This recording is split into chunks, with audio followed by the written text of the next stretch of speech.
ne Aïcha xëy na balaay loolu am na beneen actualité boo xam ne moo gën a bees mooy policier boobu nekkoon États-Unis te ñu tuumal ko ne dafa rey benn nit ku ñuul George Floyd policier bu États-Unis bi mu tudd Derek Chauvin tey lañ ko doon àtte et tribunal États-Unis nee na Derek Chauvin liñ koy tuumal moom moo ko def loolu bu ma ko waxee daf may fàttali ne ñun fii Sénégal am nañ tamit suñu ay Derek Chauvin du policier yëpp du gendarme yëpp du militaire yëpp du takk der yëpp mais am na ñenn xëy na ay benn ay ñaar ay ñett ci takk der yi ci gendarme yi ci militaires yi yoo xam ne ñu ngi boom ay doomu Sénégal ay at a ngi ñuy laajte ngir yoon def liggéeyam kenn mënul xam li xew kenn mënul am àtte defe naa ne que li xew États-Unis ñun Afrique ñun Sénégal war nañ si jëlee jàngat daanaka sax ñun waruñu woon xaar dëkk bu mel ni États-Unis ñuy àtte policier te ñun ñu am jafe-jafe pour joxe justice fi may daanelee rek ci loolu ma ñëw ci sa laaj ne Aïcha moo di ne dama leen di fàttali ne am na doomu Sénégal bu tudd Pape Sarr ñu jiiñoon ko sàcc xar ñu yóbbu ko commissariat bu Thiaroye ñu sotti ko diluant ñu maas ko ba mu lakk ba xëm hôpital la deewee ci ay bandaasam boobu ak léegi kenn xamul kuy responsable àttewuñu waxuñu dara te damay fàttali ne Sénégal dafa signé ay convention internationale contre la torture li ñu def Pape Sarr torture la te ku toog ci plateau bi wala toog di ñu seetaan jàpp ne li dal Pape Sarr am na ku mu jomb yaa ngi nax sa bopp. Elimane Touré dañ ko jàpp ñu dugal ko commissariat bu port ndekete ay mbokkam bi muy dugg commissariat de port boobu mooy doon bés bu mujj bi ñu koy gis commissariat port la deewee ba léegi kenn xamul nu mu demee. Seck Ndiaye juróomi policier dem fekk ko néegam xamuñu luñ ko doon jiiñ ñu dóor ko ba mu dee lëmas ko ci matlaawam. Abdoulaye Timéra vidéo yaa ngi fi ba léegi autopolice moo doon daw ci allée du Centenaire en sens inverse muy daw bu baax mbëkk ko mu mujjee dee vidéo yaa ngi fi de plaque d'immatriculation autopolice bi ko mbëkk mu ngi fi donc xam nañ kon heure boobu bés boobu oto boobu plaque d'immatriculation boobu ñan ñoo ci duggoon ñan ñoo ko fiir ba tey kenn àttewul kenn waxul mun nañ continuer lim bi Bassirou Faye ak ñoom seen duggaguñu peut-être ci li ñal actualité bi jëm ci Tchad xam nga police bi démentir na ko bokkoon na ci taxoon peut-être sa arrestation oui période bi ñuy wax manifestation yi aussi mais démentir bi nga xam ne mooy bu gën mooy démentir boo xam ne yoon moo ko joxe seen confrère seen consoeur Adja Ndiaye bu Dakar Actu fii lañ ko jàpp dóor ko mais police mu ngi démentir donc loolu du wax de bu yóbboo police na démentir boo xalam sedd ñun xam nañ ñun Sénégal la ñu nekk te Fatou Abdou ñaanalu ma la ko yàlla waaye balaa ngaa xam dëggantaan Ndiaye mbir mi dal la wala mu dal sa mbokk donc démentiru police man loolu man yittalu ma léegi nag dama koy waxaat am na ay policiers yu bëri gendarme yu bëri jàpp nañ ne xëy na sax ñoo ëpp du ñu def naka sa dul noonu dañuy respecter doomu aadama mais violence verbale di saaga nit yuy dugg ci commissariat de police di saaga nit yuy dugg ci gendarmerie ndax rek utum kayit dem na ba ay citoyens sénégalais sax sawaruñu dem dugg police même bu ñu fa amee soxla sawaruñu dem dugg gendarmerie même bu ñu fa amee soxla donc loolu foog ñu wax si lu tax foog ñu wax si mooy li dal Pape Sarr Elimane Touré Bassirou Faye ak keneen mun na dal suñu ay mbokk nee na Aïcha li dal Tchad ñu ngi massawu askanu Tchad ndaxte askanu Tchad askanu Afrique la te ñun ñëpp ay africain la ñu dañoo jàpp ne sax ne tubaab yi ñoo ñu féewale waaye Sénégal amul woon Tchad amul woon Burkina amul woon Bénin amul woon tubaab yi ñoo toog seen table ca congrès de Berlin ci atum ay 1895 ak ñoom seen jël seen xalima di xotti naan fii France moo ko moom fii Allemagne moo ko moom fii xawma Belgique moo ko moom fii Angleterre moo ko moom fii ñu ngi koy tuddee Sénégal fii ñu ngi koy tuddee Gambie ak ñoom seen donc askanu Tchad suñu ay mbokk lañu ñun ñoo bokk Afrique te li leen dal neexuñu li leen dal ñu ngi leen di masawu ndaxte li muy tekki rek ne moo di ne stabilité amu fa te bu ñu moytuwulee waxtu yii di ñëw bés yii di ñëw ay bés yii di ñëw dina gën a métti ci askanu Tchad waaye bu yóbboo ñu wax ni ci mbooleem réew yi nga xam ne moo wër Tchad maanaam ci instabilité li dal Idriss Déby damay faral di wax ne yàlla bés bu nekk dafay wax ak ñun bés bu nekk dafay wax ak ñun xanaa kay ñun ñu gumba ñun ñu tëx wala ñuy tëx-tëxlu wala di gumbalu lenn rek moo dul jeex mooy yàlla kase moo dul jeex ndaxte président Idriss Déby gis ngeen ko yàggul trop kenn xamul fu mu ko jëlee mu tuddee boppam maréchal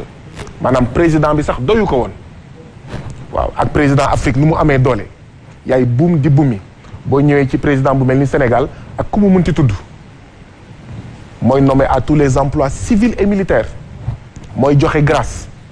waaw justice moo ko téyee nii assemblée moo ko téyee nii HCCT moo ko téyee nii lépp moo ko téyee nii suufu Sénégal yépp moo ko téyee nii nu mu ko neexee mu xotti ko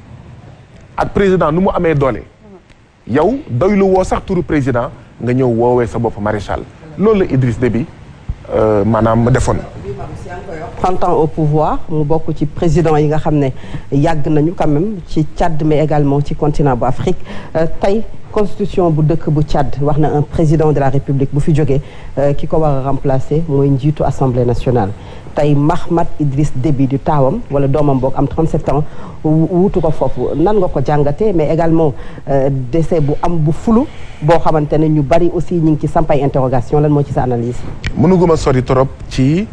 anam yi nga xam ne ci la ndem si yàlla Idriss Déby génnee àddina xëy na waxtu yi di ñëw dinañu may ñu am lu gën a leer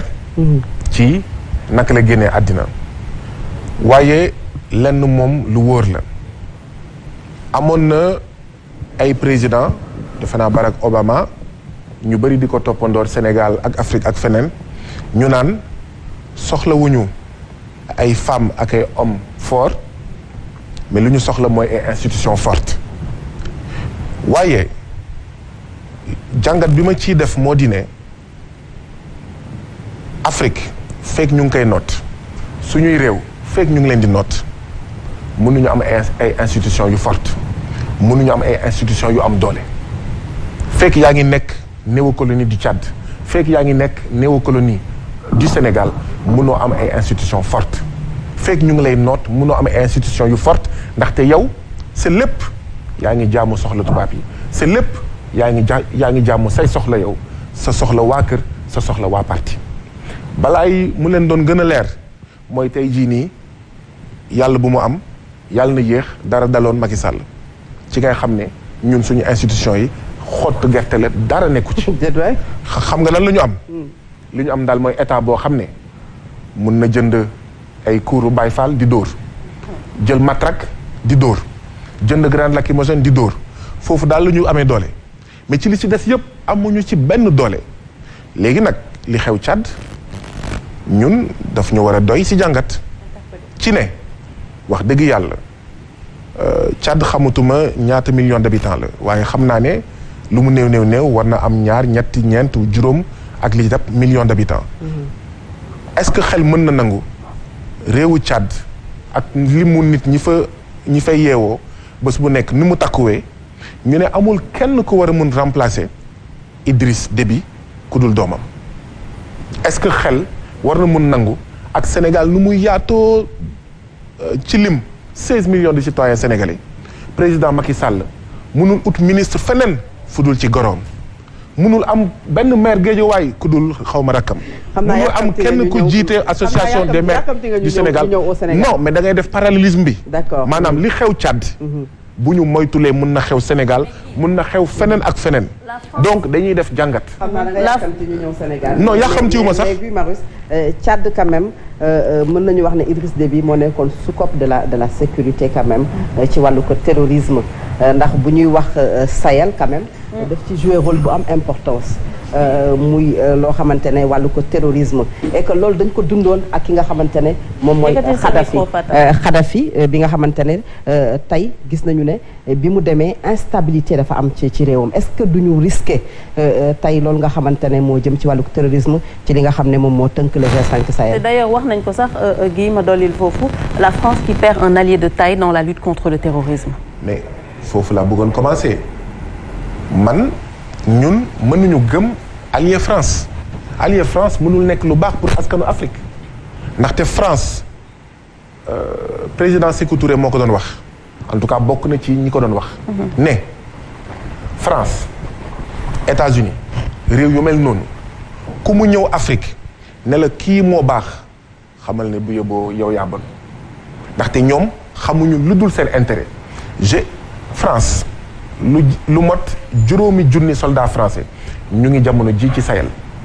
mais tey le terrorisme gën a am doole. mais xeex contre le terrorisme à qui ça profite Guy Marius.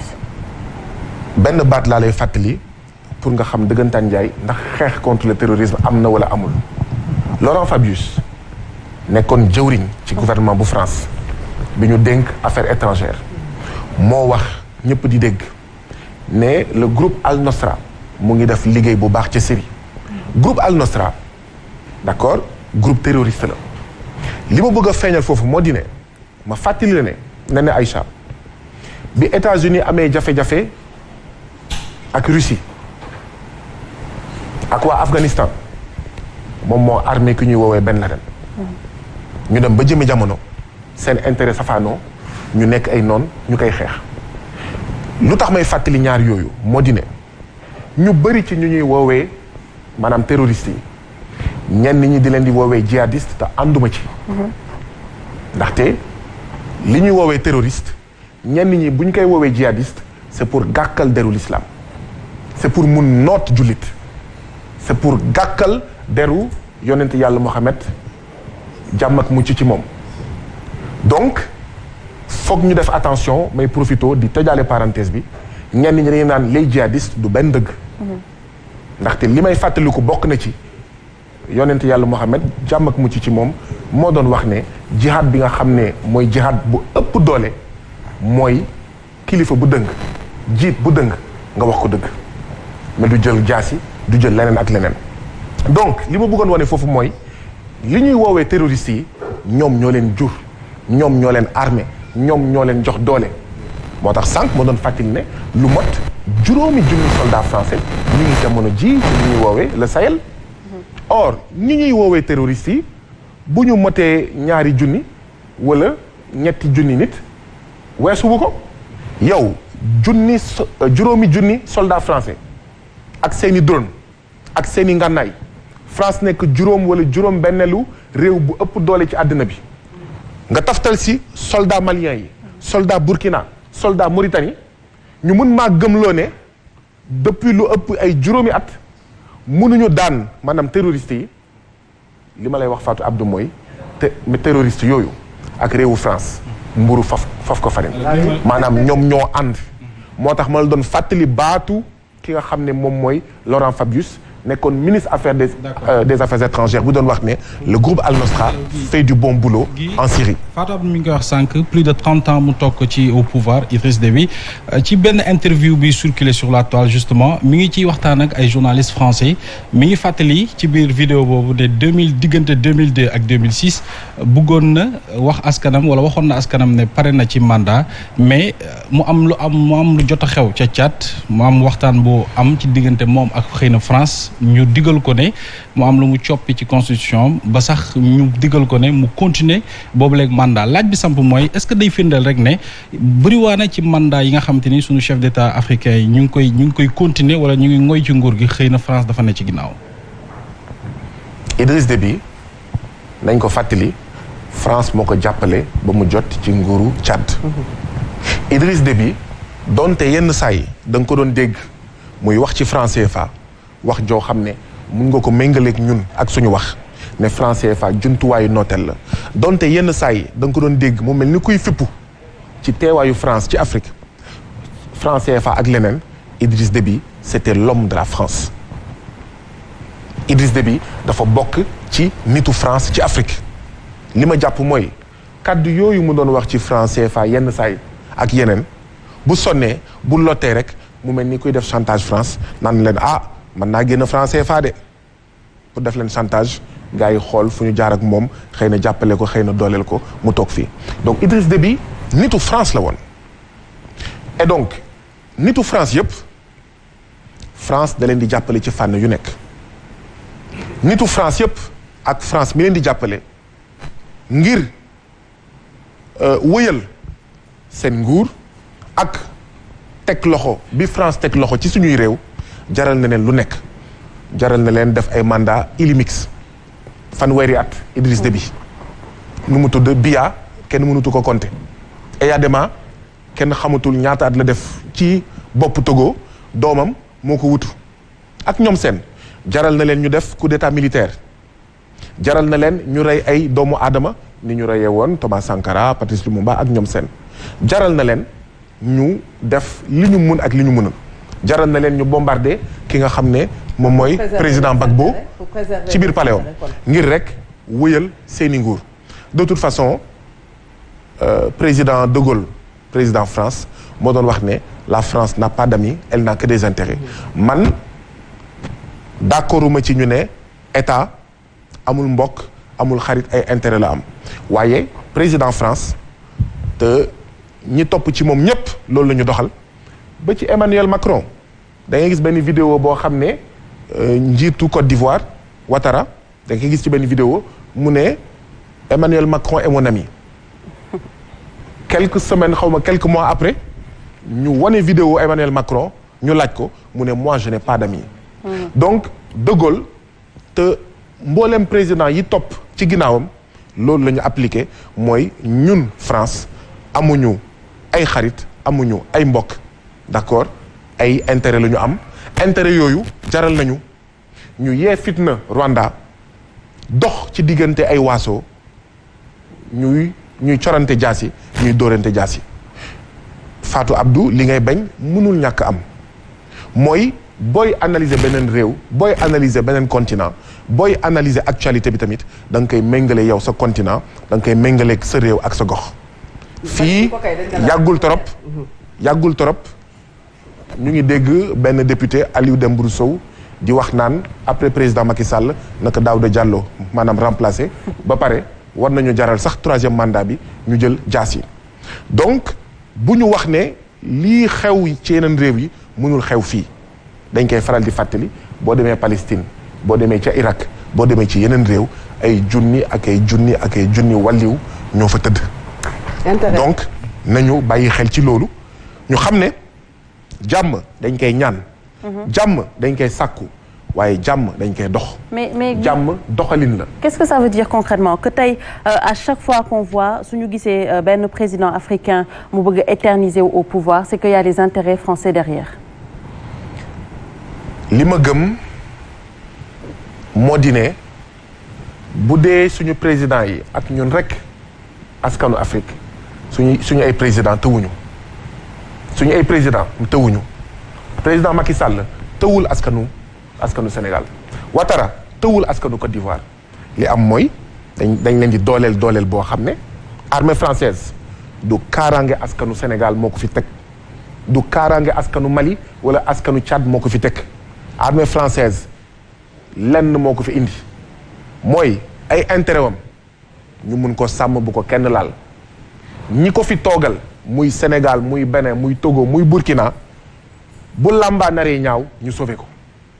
tey jii nii bu làmbaa naroon ñaaw ak président Macky Sall di ngeen gis militaire français yi nekk fii Sénégal ñoo koy escorté waaw dugal ko ci avion wala ci gaal jëlee ko Sénégal donc boo gisee président yoo xam ne yàgg nañ fi loolu bu yóbboo nga xam ne France mu ngi seen ginnaaw États-Unis mu ngi seen ginnaaw ñeneen ñu ngi seen ginnaaw moo tax dafa amoon ñenn ñu doon kaf bi mu amee jafe-jafe fële ca Irak ak Saddam Hussein ñu ne lan mooy un bon arabe lan mooy arabe bu baax arabe bu baax du arabe buy julli de ci États-Unis ak ci France du arabe bu gëm yàlla du arabe bu dul mooy l'islam du arabe bu bëgg askanam arabe bu baax mooy arabe boo xam ne nangul na États-Unis mu ñëw aaki moo pétrole am moom ñu koy jox ay moccaat ci moccaat yooyu moom mu siy jël di jox ay moccaat askanam ba tax du ñu am hôpital yu doy du ñu am yoon yu doy ak ñoom seen lan mooy nit ku ñuul ku baax nit ku ñuul ku baax du nit ku ñuul boo xam ne day défendre intérêt der bu ñuul day défendre intérêt Afrique président Sénégal bu baax mooy président boo xam ne déggal na France déggal na FMI déggal na Banque mondiale président Côte d'Ivoire wala Mali wala Burkina bu baax mooy koo xam ne nooteel buñ koy teg nangu na ko te mu ngi koy wéyal loolu moo jara bàyyi xel. léegi yan jumtukaay le président africain yi manqué ba tey jii nii ku ñëw ci nguur boo matalee ni ko boo matalee sax mandat ni ko constitution bi daal di tëralee nga daal di dem Afrique souvent ñoom la ñuy gis ci seen i njiit yi que ngay toog ci pouvoir 30 ans 40 ans 45 ans wala 20 ans alors lan la ñu manqué lan la ñu manqué exactement ñu war ko mën a jàngat ba ku mën a def tey sa mandat ci ni ko constitution bi tëralee nga mën a dem ci bu dem jotee. du Afrique rek. du Afrique rek. parce qu'on parle Afrique en fait. waaw mais li waa ji doon wax mal nommer les choses c'est ajouter au malheur du monde maanaam du Afrique rek loolu nag du lay. mais Afrique la ñuy waxtaanee tey. Angela Merkel gis ngeen ñaata at la def ci bopp chancellerie allemande ëpp na fukki at ak ñeent. mais surtout ak defin wi. waaw mais dama bëggoon quand même pas que ñun itam ñu am un certain complexe pas pour défendre Afrique. mais tamit pas pour am un certain complexe parce que boo demee ci yeneen réew di nga gis ñoo xam ne ñu ngi yàgg te nekkuñ ci Afrique ñu ngi yàgg ci bopp réew. comme Angela Merkel ni nga ko waxee tout li am mooy mbiru mandat dañ ko war a régler définitivement Sénégal ak Afrique dama bokk si ñi nga xam ne dañoo jàpp ne président Macky Sall mënul def deuxième mandat Ouattara plutôt troisième mandat Ouattara warul def troisième mandat ak ñeneen mais xam nga mooy li ma doon wax sànq yow boo buggee noot am réew ak am askan da ngay bugg jumtuwaay yoo xam ne mooy wëyal nooteel bi bu fekkee yow ci li ngay dundee mooy rong ñu baadoola di siim yow sa cere da ngay bugg loo xam ne mooy wëyal nooteel googu mooy wëyal rong ñu baadoola yooyu ci ay fukki at ci ay téeméeri at ñuy wëy di siim sa cere léegi nag loolu ay pexe yu bari la ci pexe yooyu